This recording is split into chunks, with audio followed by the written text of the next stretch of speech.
Good evening students, welcome to SRS IAS and law academy. आज की जो हमारी करंट अफेयर की न्यूज़ होगी ये साइंस एंड टेक से रिलेटेड होगी और आज का जो हमारा टॉपिक है वो है बायोटेक किसान स्कीम। तो देखते हैं ये सबसे पहले न्यूज़ में क्यों है। द बायोटेक किसान स्कीम, जिसको बायोटेक कृषि innovation science application network scheme भी कहा जाता है, has been successful in providing benefits to over 1,60,000 farmers in the last 1 year। तो इसको जो है एक साल जो है वो कंप्लीट हो चुका है बायोटेक किसान स्कीम को। और इसने जब ये स्टार्ट किया गया था इस स्कीम को, तब से लेके अब तक जो है इसने 1,60,000 जो फार्मर्स जो है उनकी पिछले एक साल में मदद जो है सक्सेसफुल उनको बेनिफिट्स जो है इसने प्रोवाइड करवाए हैं। तो देखते हैं स्कीम के बारे में, बायोटेक किसान स्कीम क्या है। बायोटेक किसान scheme is a farmer centric scheme for farmers launched in 2017। तो इसको 2017 में लॉन्च किया गया था। Developed by and with farmers under the department of biotechnology. तो इसको डिपार्टमेंट ऑफ बायोटेक्नोलॉजी जो कि आता है ministry of science and technology के अंदर, उसमें जो है ये फार्मर्स के द्वारा और फार्मर्स की मदद से ही इस स्कीम को जो है वो तैयार किया गया था।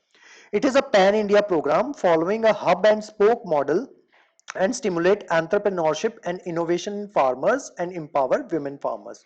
तो women farmers और जो farmers जो है उसमें entrepreneurship जो है उसको stimulate करने के लिए इसको पैन इंडिया लेवल पे ऑर्गेनाइज जो है वो किया गया था।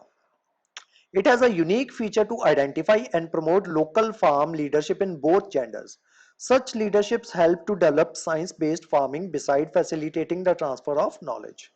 Biotech Kisan hubs have been established covering all 15 agro-climatic zones and aspirational districts in the country।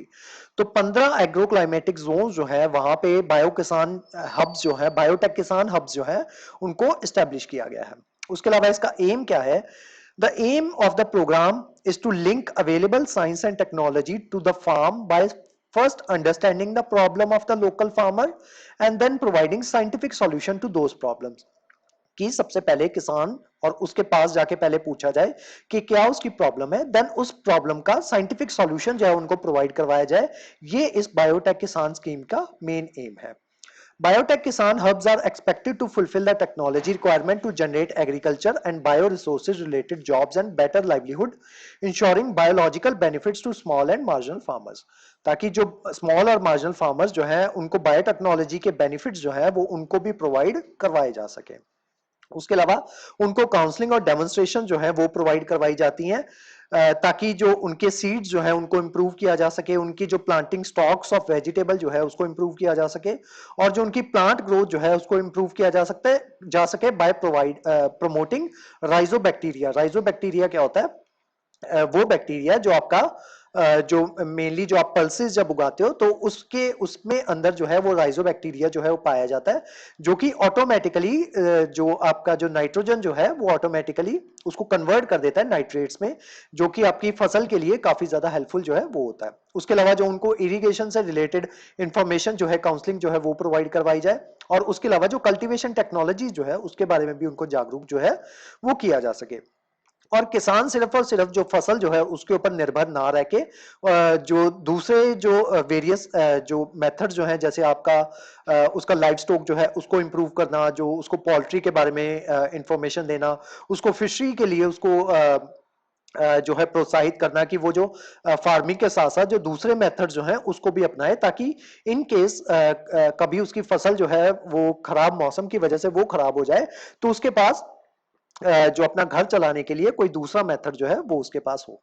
तो उसके बारे में भी किसान को जागरूक करना या उसको काउंसलिंग देना, ये इस प्रोग्राम का काम है। अब देख लेते हैं बायोटेक्नोलॉजी जो है वो एग्रीकल्चर में किस तरीके से मदद करती है। सबसे पहले देखते हैं एग्रीकल्चर बायोटेक्नोलॉजी जो है ये क्या है।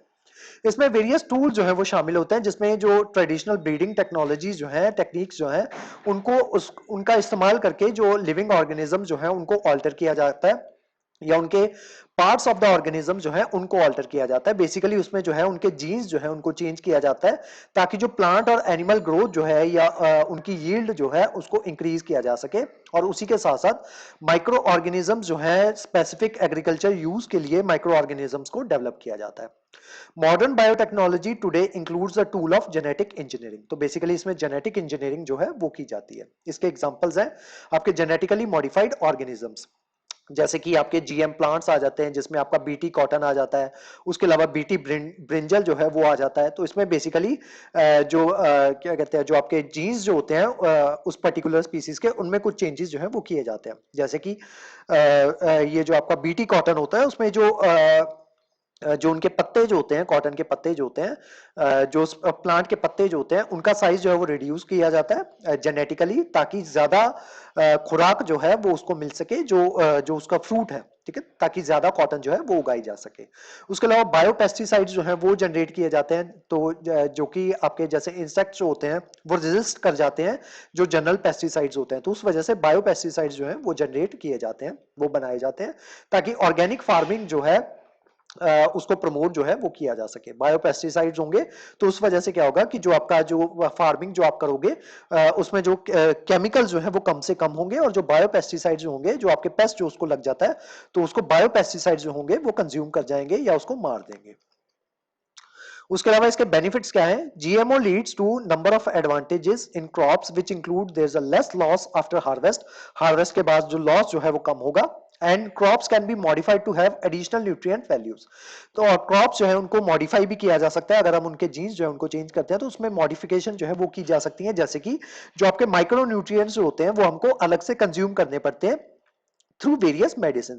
अगर हम जो हमारा जो खाना है, जो हमारी ग्रेन्स जो है, उसी में अगर हम माइक्रो न्यूट्रिएंट्स जो है वो हम ऐड कर पाए, तो जो उससे जो हमारी न्यूट्रिएंट वैल्यू जो है वो काफी हद तक इंक्रीज हो जाएगी।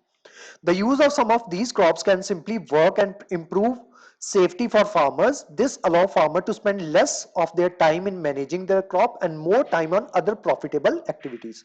तो ये जो आपकी GMOs जो हैं, जेनेटिकली मॉडिफाइड ऑर्गेनिज्म या जेनेटिकली मॉडिफाइड क्रॉप्स, इस वजह से क्या होगा कि किसान जो है उसको कम टाइम जो है वो अपना लगाएगा अपनी क्रॉप जो है उसको मैनेज करने के लिए। उसके पास जो टाइम बचेगा वो जो अपने दूसरी प्रॉफिटेबल एक्टिविटीज हैं जैसे फिशरी होगी या पोल्ट्री होगी, ये अपना टाइम जो है ये वहां पे स्पेंड जो है वो कर सकता है।